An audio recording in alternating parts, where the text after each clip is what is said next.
Hi hello guys, welcome back to my channel. ಎಲ್ಲರೂ ಹೇಗಿದ್ದೀರಾ? ಚೆನ್ನಾಗಿದ್ದೀರಾ? ನಾನು ಚೆನ್ನಾಗಿದ್ದೀನಿ. ಇವಾಗ ಚೆನ್ನಾಗಿದ್ದೀನಿ ಅಂತಲೇ ಹೇಳ್ಬೋದು. ಯಾಕೆ ಏನು ಅಂತ ಅಂದ್ಬಿಟ್ಟು ನಾನು ಹೇಳ್ತೀನಿ. ಒಂದು ಮೆಸೇಜನ್ನು ಬಂತು.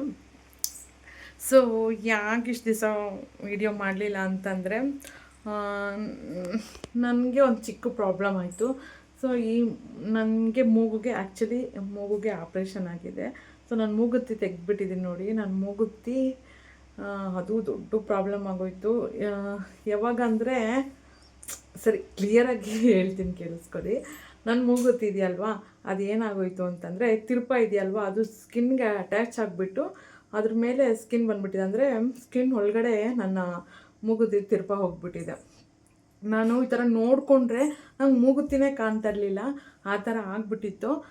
ನಾನು ಇದು ನೋಡ್ಕೊಂಡಿದ್ದೆ ಯಾವಾಗಂದರೆ, ನನ್ನ ಡೆಲಿವರಿ ಟೈಮಲ್ಲಿ ಮೂಗುತ್ತಿ ತೆಗೀರಿ ಅಂತ ಹೇಳಿದ್ರು. ಅವಾಗ ನಾನು ನೋಡಿಕೊಂಡಾಗ ತಿರುಪ ಒಳಗಡೆ ಹೋಗ್ಬಿಟ್ಟಿದೆ, ಸ್ಕಿನ್ ಒಳಗಡೆ ತಿರುಪನೇ ಕಾಣ್ತಾ ಇಲ್ಲ. ನೋಡಿದ ತಕ್ಷಣ ತೆಗಿಯೋಣ ಅಂತ ನೋಡಿದ್ರೆ ತಿರುಪನೇ ಕಾಣ್ತಾ ಇಲ್ಲ. ಏನಾಗಿದೆ ಅಂತ ನೋಡಿದ್ರೆ ಸ್ಕಿನ್ ಒಳಗಡೆ ಹೋಗ್ಬಿಟ್ಟಿದೆ.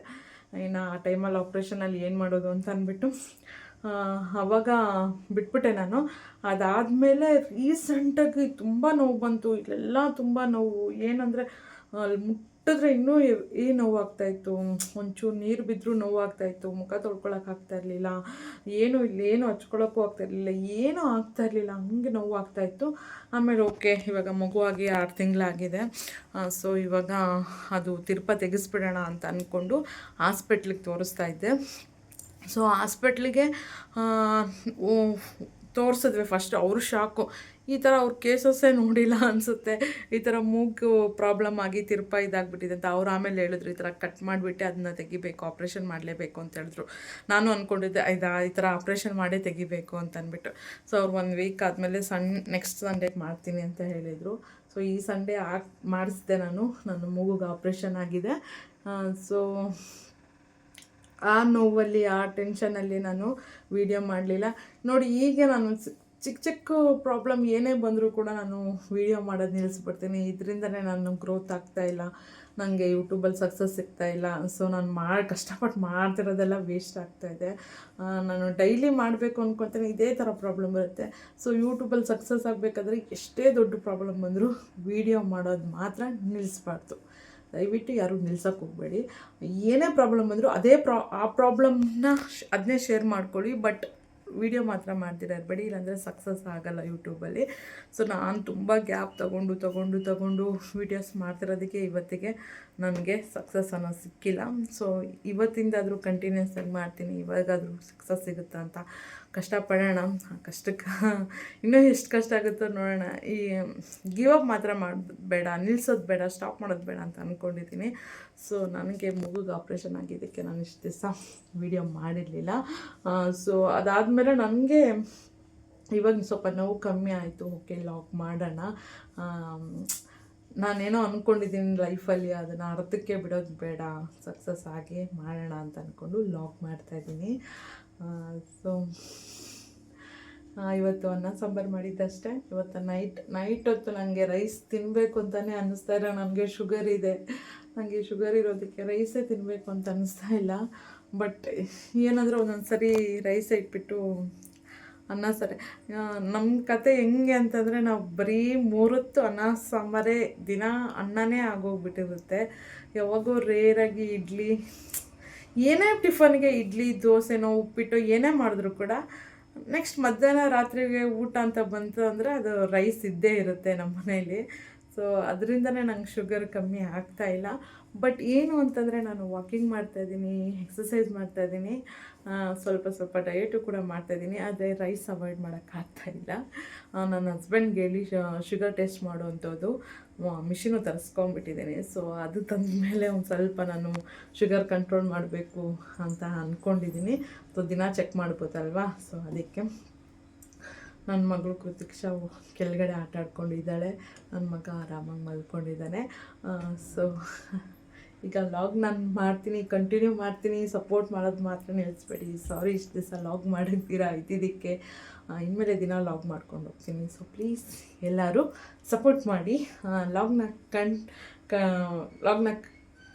ಮುಂದುವರಿಸ್ತೀನಿ, ಕಂಟಿನ್ಯೂ ಮಾಡ್ತೀನಿ, ನೋಡ್ತಾ ಇರಿ. ಸ್ವಲ್ಪ ಸ್ಟವ್ ಕ್ಲೀನ್ ಮಾಡಬೇಕು, ಇಲ್ಲೆಲ್ಲ ಕ್ಲೀನ್ ಮಾಡಬೇಕು. ಸೊ ಇದೆಲ್ಲ ಮಾಡೋಣ. ಹಾಗೆ ಫ್ರೆಂಡ್ಸ್, ಒಂದು ವಿಷಯ ಹೇಳಬೇಕು. ನಾನೇನಾದರೂ ಇದನ್ನ ನೋಡ್ಕೊಂಡಿರ ಹಂಗೆ ನೆಗ್ಲೆಕ್ಟ್ ಮಾಡಿದ್ದಿದ್ದರೆ ತುಂಬಾ ದೊಡ್ಡ ಇನ್ಫೆಕ್ಷನ್ ಆಗಿ ಕೊನೆಗೆ ನಾನು ಮೂಗೇ ತೆಗಿಬೇಕಾಗಿತ್ತು. ಆ ಪರಿಸ್ಥಿತಿಗೆ ಬರ್ತಾಯಿತ್ತು. ಯಾಕಂದರೆ ಅದು ತುಂಬ ಸೂಕ್ಷ್ಮವಾದ ಜಾಗ, ಮೂಗಿನ ಒಳಗಡೆ ನಮಗೆ ಉಸಿರಾಡೋಕ್ಕೆ ಕಷ್ಟ ಆಗುತ್ತೆ. ಅಂಥ ಸೂಕ್ಷ್ಮವಾದ ಪ್ಲೇಸಲ್ಲಿ ನಮಗೆ ಇನ್ಫೆಕ್ಷನ್ ಆಯಿತು. ನಾವು ಅದನ್ನು ತೋರಿಸ್ಕೊಳ್ಲಿಲ್ಲ, ಸರಿ ಮಾಡ್ಕೊಳ್ಲಿಲ್ಲ ಅಂತಂದರೆ ಆಮೇಲೆ ತುಂಬಾ ದೊಡ್ಡ ಪ್ರಾಬ್ಲಮ್ಸ್ ಆಗುತ್ತೆ. ನಾನು ಮಾಡಿರೋ ತಪ್ಪಂತೂ ದಯವಿಟ್ಟು ನೀವು ಮಾಡೋಕ್ಕೆ ಹೋಗಬೇಡಿ. ನೀವು ಇವಾಗಲೇ ಒಂದು ಸರಿ ಚೆಕ್ ಮಾಡಿ, ನಿಮ್ಮ ಮೂಗು ಕರೆಕ್ಟಾಗಿದೆಯಾ, ಕಾಣಿಸ್ತಾ ಇದೆಯಾ ಅಂತ ಚೆಕ್ ಮಾಡ್ಕೊಳ್ಳಿ. ಯಾಕಂದರೆ ನಾನು ಹಂಗೆ ಚೆಕ್ ಮಾಡ್ಕೊಂಡಿರೋ ಇದ್ದಿದ್ದಕ್ಕೆ ಇವತ್ತು ನಾನು ಇಷ್ಟು ಸಫರ್ ಆಗಿರೋದು. ನೀವು ಯಾರು ಸಫರ್ ಆಗಬಾರ್ದು ಅಂತ ನಾನು ಹೇಳ್ತಾ ಇರೋದು. ಹಾಗೆ ಆಪ್ರೇಷನ್ ಆಗೋವರೆಗೂ ಮಟ್ಟಿಗೆ ಮಾತ್ರ ಯಾರು ಯಾವುದೇ ವಿಚಾರನ ತೊಗೊಳಕ್ಕೆ ಹೋಗಬೇಡಿ. ನಿಮ್ಮ ಕಿವಿಗಳದು ಅಷ್ಟೇ, ಮೂಗು ಬೊಟ್ಟದು ಅಷ್ಟೇ, ಕಾಲುಂಗ್ರದ್ದು ಅಷ್ಟೇ, ಮತ್ತು ಬೆರ್ಲಿಗೆ ಹಾಕ್ಕೊತಿರಲ್ಲ ಉಂಗ್ರದ್ದು ಅಷ್ಟೇ. ಏನೇ ಆದರೂ ಕೂಡ ಯಾವುದು ನೆಗ್ಲೆಕ್ಟ್ ಮಾಡ್ಕೊಳಕ್ಕೆ ಹೋಗಬೇಡಿ. ಆಗ ತಾನೇ ಬೇಗ ತೋರಿಸ್ಕೊಳ್ಳಿ. ನಾನೇನು ಅಂದ್ಕೊಂಡೆ ಗೊತ್ತಾ, ನನಗೆ ಡೆಲಿವರಿ ಆಗಿತ್ತಲ್ವ, ಆಲ್ರೆಡಿ ಒಂದು ಆಪ್ರೇಷನ್ ಆಗಿದೆ, ಮತ್ತೆ ಇನ್ನೊಂದು ಆಪ್ರೇಷನ್ನು ಮಾಡಲ್ಲ, ಬೇಡ ಅಂತ ಅಂದ್ಕೊಂಡು ಇಷ್ಟು ದಿವಸ ಸುಮ್ಮನೆ ಆಗೋದೆ. ಬಟ್ 6 ತಿಂಗಳು ಆದಮೇಲೆ ನನಗೆ ಇವಾಗ ಗಾಯ ಆಗಿಬಿಟ್ಟು ದೊಡ್ಡ ಸ್ವಲ್ಪ ಇನ್ಫೆಕ್ಷನ್ ಆಗೋಯಿತು. ಹಂಗೆ ಬಿಟ್ಟಿದ್ರೆ ಇನ್ನೂ ದೊಡ್ಡದಾಗೆ ಆಗ್ಬಿಡ್ತಾಯಿತ್ತು. ಆಮೇಲೆ ಬ್ಲೀಡಿಂಗ್ ಎಲ್ಲ ಆಗೋಗ್ತಾಯಿತ್ತು, ಅಷ್ಟೆಲ್ಲ ಆಗ್ತಾಯಿತ್ತು. ಅದಕ್ಕೆ ನಾನು ಇಮಿಡಿಯೇಟಾಗಿ ಆಪ್ರೇಷನ್ಗೆ ನಾನು ಇದು ಮಾಡಿಸ್ಕೊಂಡೆ. ಹಾಗೆ ಆಪ್ರೇಷನ್ ಹೇಗಾಯಿತು ಅಂತಂದರೆ ತುಂಬ ಕೇರಲ್ಲಿ ಮಾಡಿದ್ರು, ತುಂಬ ಚೆನ್ನಾಗೇ ಆಪ್ರೇಷನ್ ಮಾಡಿದ್ರು. ನನಗೆ ಭಯ ಆಗ್ತಿತ್ತು. ನನಗೆ ಅಲ್ಲಿ ನರ್ಸ್ಗಳಿಗೆ ಸ್ವಲ್ಪ ಭಯ, ಅವ್ರು ಯಾವ್ದು ಹಾಕ್ಬಿಡ್ತಾರೋ ಏನೋ, ಅವ್ರಿಗೆ ಗೊತ್ತಿರುತ್ತೋ ಇಲ್ವೋ ಅಂತ. ಬಟ್ ಅವರೆಲ್ಲ ಚೆನ್ನಾಗೇ ಇದು ಮಾಡಿದ್ರು. ಡಾಕ್ಟರು ಅಷ್ಟೇ ಎಕ್ಸ್ಪೈರಿ ಡೇಟ್ ನೋಡಿ ಅದೆಲ್ಲ ಕ್ಲಿಯರಾಗಿ ಮಾಡಿಕೊಟ್ರು ಪಾಪ. ಆಮೇಲೆ ಆಪ್ರೇಷನ್ಗೆ ಎಷ್ಟಾಯಿತು ಅಂತಲೂ ಕೂಡ ಹೇಳ್ತೀನಿ. ನನಗೆ ಈ ಚಿಕ್ಕದಾಗಿ ಮಾಡಿರೋಂಥ ಈ ಆಪ್ರೇಷನ್ಗೆ 5,000 ಆಯಿತು. ಮೆಡಿಸಿನು, ಇಂಜೆಕ್ಷನು ಅದೆಲ್ಲ ಬಿಟ್ಟು 5,000 ಆಯಿತು. ಟೋಟಲಿಗೆ ಹೇಳ್ಬೇಕಂತಂದರೆ ಒಂದು 7,000 ಹಂಗೆ ಖರ್ಚಾಗಿದೆ, ಮಾತ್ರೆಗಳಿಗೆ ಎಲ್ಲದಕ್ಕೂ ಸೇರಿ ಇಷ್ಟು ಖರ್ಚಾಗಿದೆ. ನೋಡಿದ್ರೆ ಒಂದೇ ಒಂದು ಮೂಗುತಿಯಿಂದ ಇವತ್ತು ಆಪ್ರೇಷನ್ ಆಗಿದೆ, ಇಷ್ಟು ಅಮೌಂಟ್ ಖರ್ಚಾಗಿದೆ. ನಾನು ಇನ್ನೂ ಬಿಟ್ಟಿದ್ರೆ ಇನ್ನೂ ಜಾಸ್ತಿನೇ ಆಗ್ತಾಯಿತ್ತು. ಸೊ ಯಾರು ನೀವು ಆ ಥರ ತಪ್ಪು ಮಾಡೋಕ್ಕೆ ಹೋಗಬೇಡಿ. ಆದಷ್ಟು ನಿಮ್ಮ ಕಡೆ ಗಮನ ಇರಲಿ. ಹೌದು, ಮದುವೆ ಆಗುತ್ತೆ, ಮಕ್ಕಳಾಗುತ್ತೆ, ನೋಡ್ಕೊಳ್ಳೋರು ಯಾರೂ ಇರಲ್ಲ, ಕೆಲಸ ಇರುತ್ತೆ, ತುಂಬ ಬ್ಯುಸಿ ಇರ್ತೀವಿ, ಹೌದು. ಆದರೂ ಕೂಡ ನಮಗೆ ನಾವಂತ ಒಂದು ಸ್ವಲ್ಪ ಸಮಯ ಕೊಡಲೇಬೇಕು. 1 ನಿಮಿಷ ಕನ್ನಡಿ ಮುಂದೆ ನಿಂತ್ಕೊಂಡು ನಿಮ್ಮನ್ನು ನೀವು ನೋಡ್ಕೊಳ್ಳಿ. ಓಕೆ, ನಾನು ಹೇಗೆ ಕಾಣ್ತಾ ಇದ್ದೀನಿ, ಏನು ಪ್ರಾಬ್ಲಮ್ ಇದೆ, ನನಗೆ ಹೇರ್ ಫಾಲ್ಸ್ ಆಗ್ತಾಯಿದೆಯಾ, ಪಿಂಪಲ್ಸ್ ಇದೆಯಾ, ಇಲ್ಲಾಂತಂದರೆ ಏನಾದರೂ ಗಾಯ ಆಗಿದೆಯಾ, ಏನಾದರೂ ನನಗೆ ಸಮಸ್ಯೆ ಇದೆಯಾ, ನಾನು ಡಲ್ಲಾಗಿ ಕಾಣ್ತಾ ಇದ್ದೀನಾ, ಏನಾಗ್ತಾಯಿದೆ ಅಂತ ಒಂದು ಸರಿ ಫುಲ್ಲು ನೀವು ನೋಡ್ಕೊಂಡು ಚೆಕ್ ಮಾಡ್ಕೊಳ್ಳಿ. ಆವಾಗ ನಿಮಗೇನೇ ಪ್ರಾಬ್ಲಮ್ ಇದ್ರೂ ಗೊತ್ತಾಗುತ್ತೆ. ಅದನ್ನು ಇಮಿಡಿಯೇಟಾಗಿ ಸಾಲ್ವ್ ಮಾಡ್ಕೊಳ್ಳಿ. ಆ್ಯಂಡ್ ಇವಾಗ ಒರೆಸ್ಕೊಂಡೆ, ಅಡುಗೆ ಮನೆಯೆಲ್ಲ ಕ್ಲೀನ್ ಮಾಡಿಕೊಂಡೆ. ನೋಡಬೇಡಿ, ಹಾಲಂತೂ ನೋಡಬೇಡಿ, ತುಂಬ ಒಗೆಯೋ ಬಟ್ಟೆ ಎಲ್ಲ ಹಂಗೆ ಇದೆ, ಮಕ್ಕಳ ಬಟ್ಟೆ ಎಲ್ಲ ಹಂಗೆ ಇದೆ. 2 ಮಕ್ಕಳು ಇದ್ದಾರಲ್ವ, ಸೊ ನನ್ನ ಮಗಳಂತೂ ಎಲ್ಲ ಚಿಲ್ಲಾಪಿಲ್ಲಿ ಮಾಡ್ತಾಳೆ. ಅವಳಿದ್ದರೆ ಏನು ಕೆಲಸನೂ ಮಾಡೋಕ್ಕಾಗಲ್ಲ. ಸೊ ಅದಕ್ಕೆ ಮಕ್ಕಳಿರೋ ಮನೆ ಹಿಂಗೆ ಇದೆ. ಆದರೂ ಕೂಡ ನಾನು ಕ್ಲೀನಾಗಿ ಮೇಂಟೈನ್ ಮಾಡ್ತೀನಿ. ಅದಾದಮೇಲೆ ನೆಕ್ಸ್ಟು ನನಗೆ ಎಕ್ಸಾಮ್ ಸ್ಟಾರ್ಟ್ ಆಗುತ್ತೆ. ನಾನು ನೋಟ್ಸ್ ಮಾಡ್ಕೊಳ್ಳೋಣ ಅಂತ ನಾನು ಬುಕ್ಸ್ ತೊಗೊಂಡಿದ್ದೀನಿ.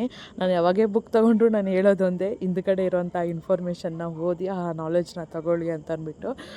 ಸೊ ಒಂದು ಒಳ್ಳೊಳ್ಳೆ ಇನ್ಫಾರ್ಮೇಷನ್ ಒಂದು ಸ್ವಲ್ಪ ನನಗೂ ಟೈಮ್ ಪಾಸ್ ಆಗುತ್ತೆ ಇದನ್ನು ನೋಡಿದ್ರೆ ಅಂತ ಅಂದ್ಬಿಟ್ಟು ಹಾಗೆ ತೋರಿಸ್ತಾ ಇದ್ದೀನಿ. ಐ ಲವ್ ಇಂಡಿಯಾ ಅಂತ ಇದೆ ನೋಡಿ, ತುಂಬ ಚೆನ್ನಾಗಿದೆ. ಅದು ನೋಡಿದ ತಕ್ಷಣ ಏನೋ ಒಂಥರ ಖುಷಿ ಆಯಿತು. ಐ ಲವ್ ಇಂಡಿಯಾ ಅಂತ ಹೇಳಿದ ತಕ್ಷಣ ಹೌದಲ್ವ, ನಾವೆಲ್ಲರೂ ನಾವು ಇರೋ ದೇಶನ ಗೌರವಿಸ್ತೀವಿ, ಪ್ರೀತಿಸ್ತೀವಲ್ಲ. ಸೊ ನಿಮಗೂ ನಮ್ಮ ದೇಶದ ಮೇಲೆ ಪ್ರೀತಿ, ಭಕ್ತಿ ಎಲ್ಲ ಇತ್ತು ಅಂದರೆ ಕಮೆಂಟ್ ಮೂಲಕ ನೀವು ಒಂದು ಕಮೆಂಟ್ ಮಾಡಿ, ಐ ಲವ್ ಯು ಇಂಡಿಯಾ ಅಂತ. ಓಕೆ, ನೆಕ್ಸ್ಟ್ ನಾನು ಈ ಬುಕ್ಕಲ್ಲಿ ನಾನು ನೋಟ್ಸ್ ಮಾಡಬೇಕು, ಅಸೈನ್ಮೆಂಟ್ ಇದೆ, ಯಾವಾಗ ನೋಟ್ಸ್ ಮಾಡ್ತೀನಿ ಅಂತ ಗೊತ್ತಿಲ್ಲ. ನೋಟ್ಸ್ ಮಾಡಲಿಲ್ಲ ಅಂತಂದರೆ ಓದೋಕ್ಕಾಗಲ್ಲ, ಹೆವಿ ಅನಿಸ್ಬಿಡುತ್ತೆ. ಡೈರೆಕ್ಟಾಗಿ ನಾವು ಟೆಕ್ಸ್ಟ್ ಬುಕ್ಕಲ್ಲಿ ಓದ್ಕೊಂತು ಅಂತಂದರೆ ನಮಗದು ತುಂಬ ಹೆವಿ ಅನಿಸ್ಬಿಡುತ್ತೆ. ನಾವು ಪ್ರಾಪರಾಗಿ ಎಕ್ಸಾಮ್ಗೆ ಪ್ರಿಪೇರ್ ಆಗೋಕ್ಕಾಗಲ್ಲ. ಸೊ ಯಾರೇ ಆಗಲಿ ಫಸ್ಟು ನೋಟ್ಸ್ ಮಾಡಿ. ಹಾಗೆ ಈ ನೋಟ್ ಬುಕ್ಕಲ್ಲಿರೋಂಥ ವಾಲ್ಪೇಪರ್ ನೋಡಿ, ಆ ನೋಟ್ಬುಕ್ ಮೇಲಿರೋವಂಥದ್ದು ಸಖತ್ತಾಗಿದೆ, ತುಂಬ ಇಷ್ಟ ಆಯಿತು. ಇವಾಗ ಎಷ್ಟು ಡಿಫ್ರೆಂಟಾಗಿ ಎಷ್ಟೆಷ್ಟು ಚೆನ್ನಾಗಿರೋವಂಥದ್ದು ಪ್ರಿಂಟೌಟ್ ಬರುತ್ತಲ್ವ ಬುಕ್ ಮೇಲೆ. ಹಾಗೆ ಇಲ್ಲಿ ಒಂದು ಮದುವೆ ಆಗ್ತಾಯಿತ್ತು. ಆ ಲೈಟಿಂಗ್ಸ್, ನನಗೆ ಲೈಟಿಂಗ್ಸ್ ಅಂದರೆ ಸಖತ್ ಇಷ್ಟ. ಎಲ್ಲೇ ಹೋದರೂ ಕೂಡ ಏನೇ ಲೈಟಿಂಗ್ಸ್ ಕಾಣಿಸಿದ್ರು ನಾನು ವೀಡಿಯೋ ಮಾಡ್ಕೊಳ್ಳೋಕೆ ಇಷ್ಟಪಡ್ತೀನಿ, ಯಾಕಂದರೆ ತುಂಬ ಇಷ್ಟ. ಬಜಾಜ್ ಚೇತಕ್ 1,05,000 ದಿನಸಿ ಐಟಮ್ ತೊಗೊಂಬರಕ್ಕಮ್ಮ. ಈಗ ಮೂರ ಹತ್ರ ಬಂದಿದ್ದೀನಿ. ನಾನು ಫಸ್ಟ್ ಟೈಮ್ ಬರ್ತಾ ಇರೋದು. ನನ್ನ ಹಸ್ಬೆಂಡೇ ಬರ್ತಾಯಿದ್ರು, ಏನಾದರೂ ಐಟಮ್ ತೊಗೊಂಬಂದ್ಬಿಡ್ತಾಯಿದ್ರು. ಇವತ್ತು ನಾನೇ ತೊಗೊಂಡು ಬಂದೆ. ನಿಜವಾಗ್ಲೂ ನೋಡಿದ್ದೆಲ್ಲ ಬೇಕು ಅಂತ ಇದ್ದಾಳೆ ನನ್ನ ಮಗಳು. ನನಗೂ ಅನ್ನಿಸ್ತಾ ಇದೆ, ಅದು ತಗೋ, ಇದು ತಗೋ, ಅದಿರಲಿ, ಇದಿರಲಿ, ಇದೊಂದು ಸರಿ ಟ್ರೈ ಮಾಡೋಣ, ಅದೊಂದು ಸರಿ ಟ್ರೈ ಮಾಡೋಣ ಅಂತ ತುಂಬ ಅನ್ನಿಸ್ತಾಯಿತ್ತು ನನಗೆ. ಓಕೆ ನಾನು ತುಂಬಿಸ್ಕೊಂಬಿಟ್ರೆ ಬಿಲ್ ಜಾಸ್ತಿ ಆಗಿಬಿಡುತ್ತೆ ಅಂತ ಅಂದ್ಬಿಟ್ಟು ಎಷ್ಟು ಬೇಕೋ ಅಷ್ಟೇ ತೊಗೊಂಡೆ. ಆದರೂ ಕೂಡ ಜಾಸ್ತಿನೇ ಆಯಿತು. ಹಾಗೆ ಮನೆಗೆ ಬಂದ್ವಿ. ಮಗುನ ಮನೇಲೇ ಬಿಟ್ಟು ಹೋಗಿದ್ವಿ. ಅವ್ನು ಮಲ್ಕೊಂಡಿದ್ದ. ಸೊ ಬಂದಿದ್ದ ತಕ್ಷಣ ನನ್ನ ಮಗನ ಎತ್ಕೊಂಡು ಮಾತಾಡ್ಸ್ತಾ ಇದ್ದೀನಿ. ನೋಡಿ ಅವ್ನು ನೋಡೋದು ನೋಡಿ. ನಿಜವಾಗ್ಲೂ ನೀವು ನನ್ನ ಹಳೆ ವಿಡಿಯೋ ನೋಡಿದರೆ ಫುಲ್ ಚೇಂಜಸ್ ಕಾಣಿಸುತ್ತೆ. ಅವಾಗ ಹೆಂಗಿದ್ದ ಇವಾಗ ಹೆಂಗಿದ್ದ ಅಂತ ಅಂದ್ಬಿಟ್ಟು ಫುಲ್ ಗೊತ್ತಾಗುತ್ತೆ ಚೇಂಜಸ್ಸು. ಸೊ ಹೋಗಿ ಏನೆಲ್ಲ ಗ್ರಾಸರೀಸ್ ತಂದಿದ್ದೀನಿ ಅಂತ ನಿಮ್ಮ ಜೊತೆ ಶೇರ್ ಮಾಡ್ಕೊತಾ ಇದ್ದೀನಿ. ಇದು ಎಣ್ಣೆಲಿ ಕರಿಯುವಂಥದ್ದು ಹಪ್ಳ ಬೋಟಿ ಆ ಥರ. ಹಾಗೆ ಇದು ಪಾಸ್ತಾ. ಸೊ ಯಾವಾಗಾದರೂ ಇಮಿಡಿಯೇಟಾಗಿ ಏನಾದರೂ ಮಾಡ್ಕೊಬೇಕಂದ್ರೆ ಅದು ಮಾಡ್ಕೊಳ್ಳೋಣ ಅಂತ ಅಂದ್ಕೊಂಡೆ. ಆ್ಯಂಡ್ ಇದು ನೋ ಮೈದಾ, ಇದು ಬಂದುಬಿಟ್ಟು ಗೋಧಿ ಹಿಟ್ಟಲ್ಲಿ ವೀಟ್ ಫ್ಲೋರ್ದು ಮಾಡಿರೋದು ಇದು. ಸೊ ಮೈದಾ ಹಿಟ್ಟಿಗಿಂತ ಈ ಥರ ಗೋಧಿ ಹಿಟ್ಟಲ್ಲಿ ಮಾಡ್ಕೊಂಡಿರೋದು ತೊಗೊಳೋದು ಬೆಸ್ಟು. ಆದರೂ ಕೂಡ ನಾನು ಒಂದು ಮೈದಾ ಪ್ರಾಡಕ್ಟ್ ತೊಗೊಂಬಿಟ್ಟೆ. ನೋಡಿ ನೋ ಮೈದಾ ಅಂತ ಇದೆ. ಇದು ನಾನು ವೀಟ್ ಫ್ಲೋರ್ ತೊಗೊಂಡಿದ್ದೀನಿ. ಇನ್ನೊಂದು ಮೈದಾದು ತೊಗೊಂಬಿಟ್ಟಿದ್ದೀನಿ. ಅದು ಜಾಸ್ತಿ ಯೂಸ್ ಮಾಡೋದು ಬೇಡ ಅಂತ ಅಂದ್ಕೊಂಡಿದ್ದೀನಿ. ನೂಡಲ್ಸು ಆಮೇಲೆ ಡೇಟ್ಸ್ ತೊಗೊಂಡೆ. ಆಮೇಲೆ ಚಟ್ನಿ ಪುಡಿ. ಹಾಗೆ ಇದು ಬಂದು ಚಾಕ್ಲೇಟ್ ಫ್ಲೇವರ್ದು ಇದು ಚಾಕ್ಲೇಟು.